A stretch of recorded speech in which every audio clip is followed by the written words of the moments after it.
On the shore of the Bay of Bengal in the 13th century, King Narasimha Deva of Orissa built at Konark a temple for the sun god. Of the main shrine, only the Jagmohan or assembly hall remains. It gives us an idea of the immensity of the entire structure and the beauty of its concept. This film takes us around the temple exactly as the pilgrims of old performed circumambulation before viewing the enshrined deity, the sun. On India's east coast, man waits for the rising sun, chanting a prayer that has remained unchanged since Vedic times.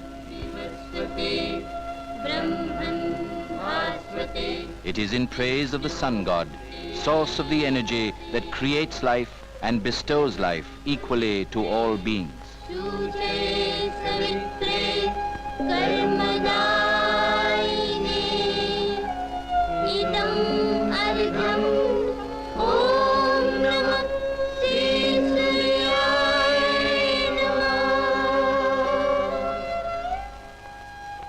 As night dissolves in the light of day, the trek of pilgrims begins.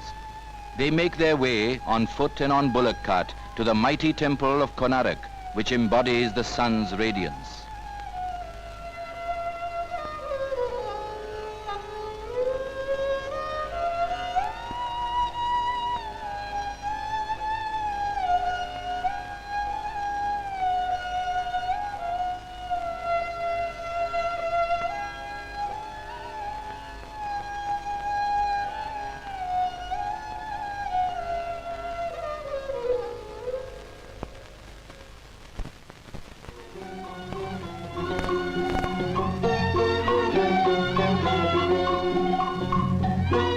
Pilgrims have arrived. They rest only to prepare themselves for the entry into the shrine.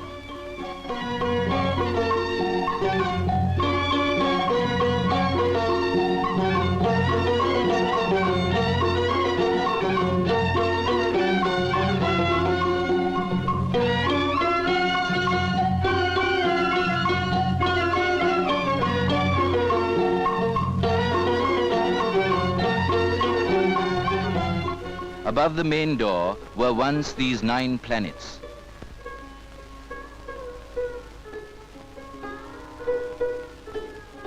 They blessed the pilgrim and ensured a long life to the temple.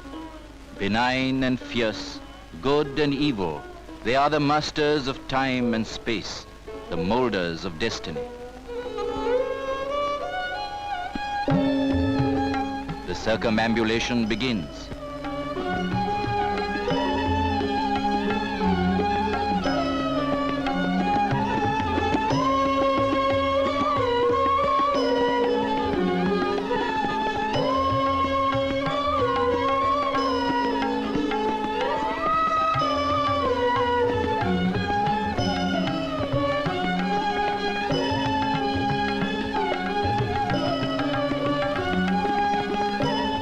Round and round they will go, performing an age-old ritual before viewing the enshrined deity, Surya Deva, the sun god.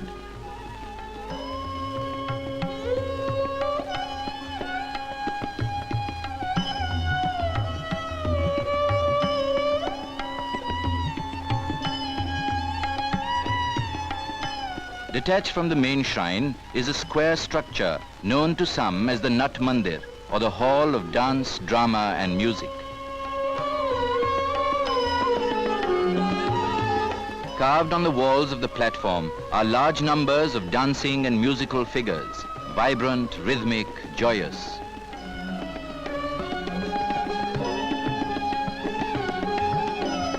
Life is here depicted in all its varied aspects, as myriad as the colors and tones of the sun's radiation.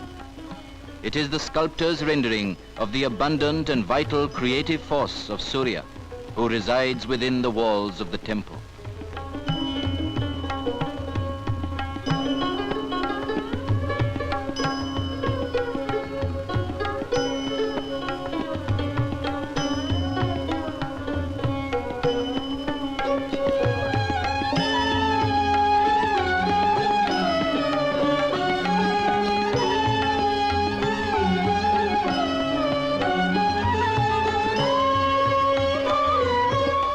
Leaving the Nat Mandir, we face what remains of the main temple in the form of a gigantic chariot. The chariot symbolizes the solar cycle over a year. The 12 pairs of wheels are the 12 months, one wheel for the dark and the other for the bright half of each lunar month. The 7 horses are the 7 rays of the sun, modeled with an assured mastery. The celestial chariot seems ready for flight with its 7 horses and 12 wheels, driven by Aruna, the sun's charioteer.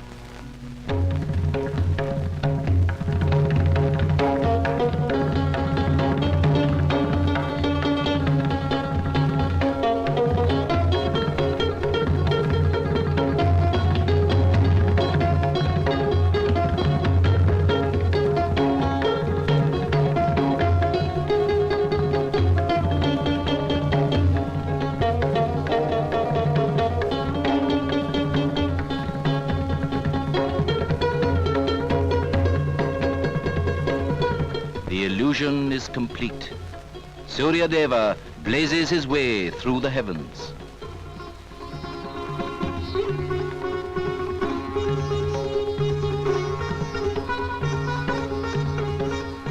The wheels of the chariot are not just beautifully carved, but infused with a deep significance.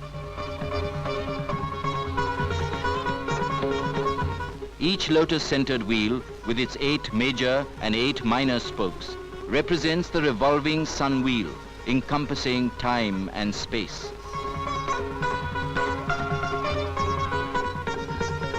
From the hub to the center rim, the wheels are covered with carvings of human figures and animals, of trees and flowers and foliage, all an integral part of the textural pattern which fills the entire temple.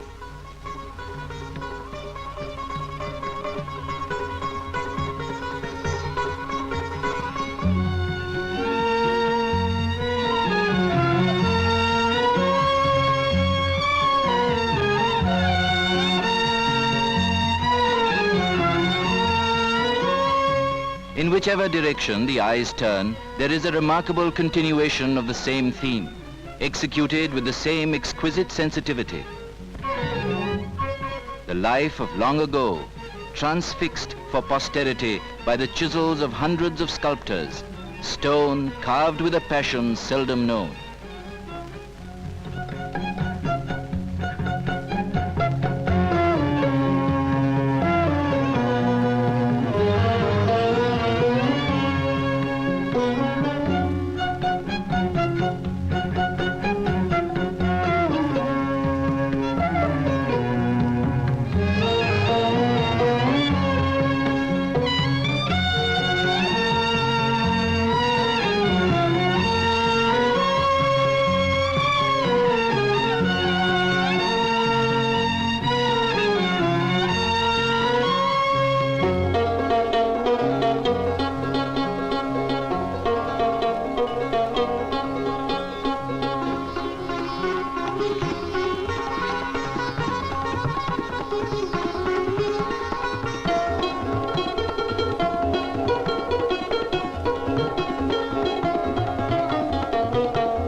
The animals of Konark are incarnated in numerous forms. The earthly ones are led by elephants. On this panel, even in miniature, they breathe life, romping about, trumpeting their delight, their trunks poised in the air. In life size, however, the elephants have an immortal grandeur, for they were once the guardians of the northern gate.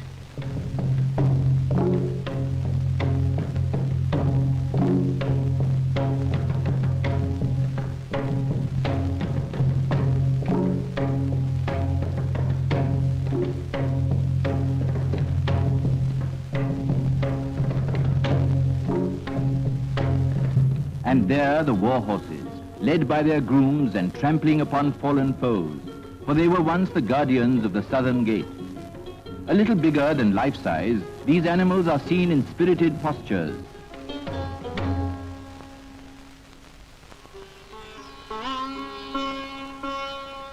Looking up at the Temple of the Sun, often described as the Black Pagoda, we are humbled by its colossal scale. Konark represents the great culmination of temple architecture in Odisha.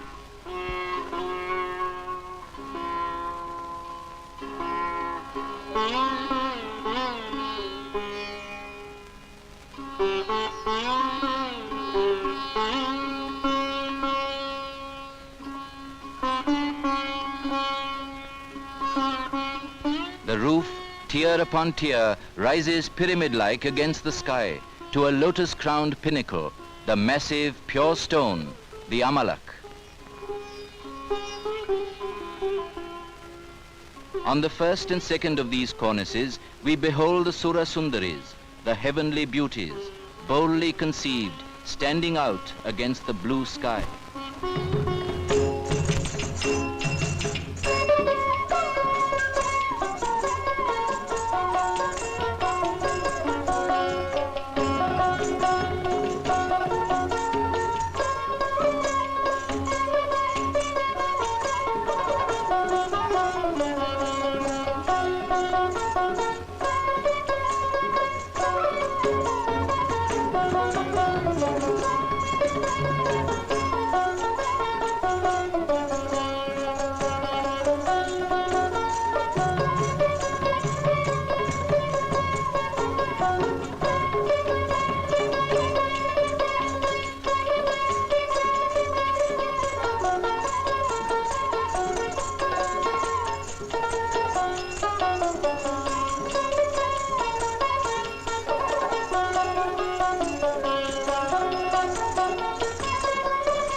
Directly above the three doorways of the main temple are the Shiva Bhairavas, dancing in boats.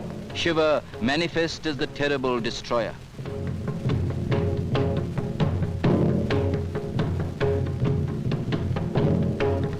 On the third and fourth cornices, the lions and the gigantic male human figures. They symbolically, if not structurally, support the circular ribbed finial.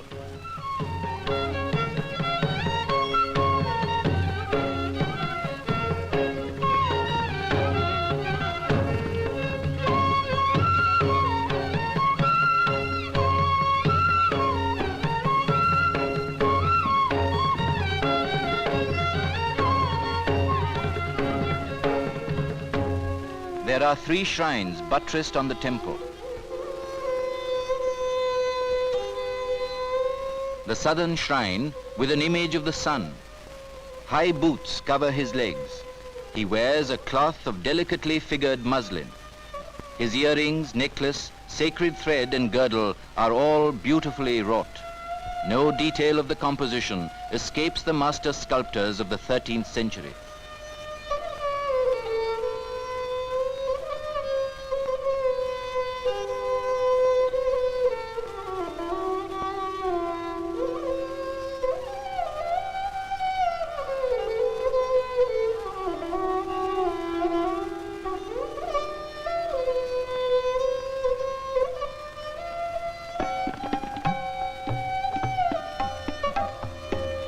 Western shrine.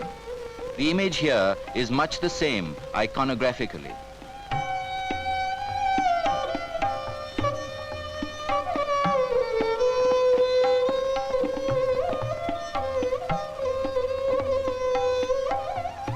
But there is one difference, the headdress. It is an intricately wrought crown.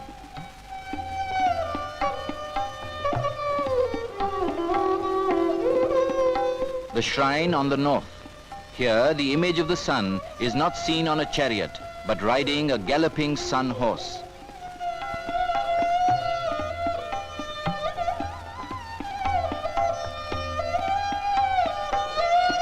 We now stand before the main temple door.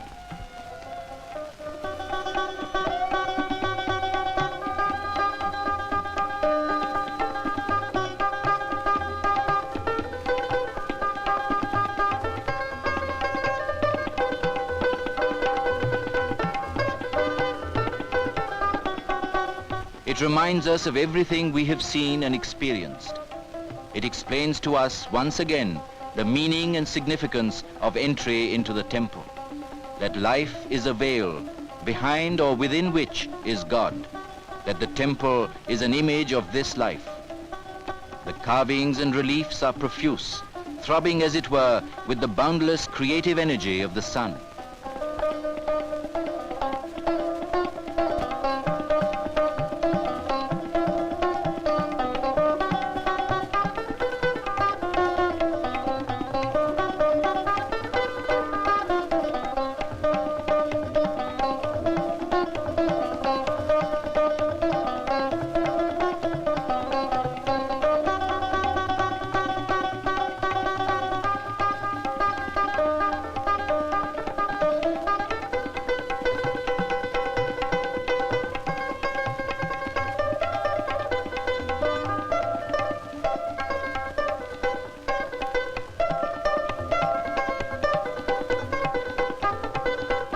The supreme moment of the darshana, the viewing of the enshrined deity, has arrived.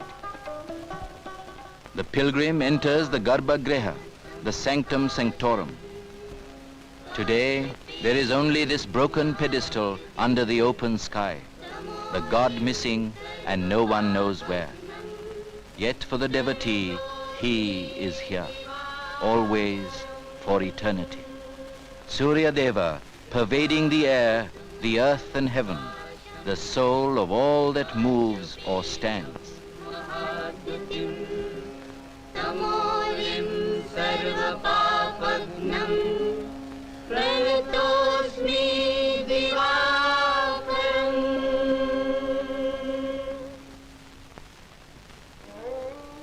We retrace our steps, take leave of the temple of Konark. Living men have touched, as it were, the bodies of the gods, paid homage to the maker of the day.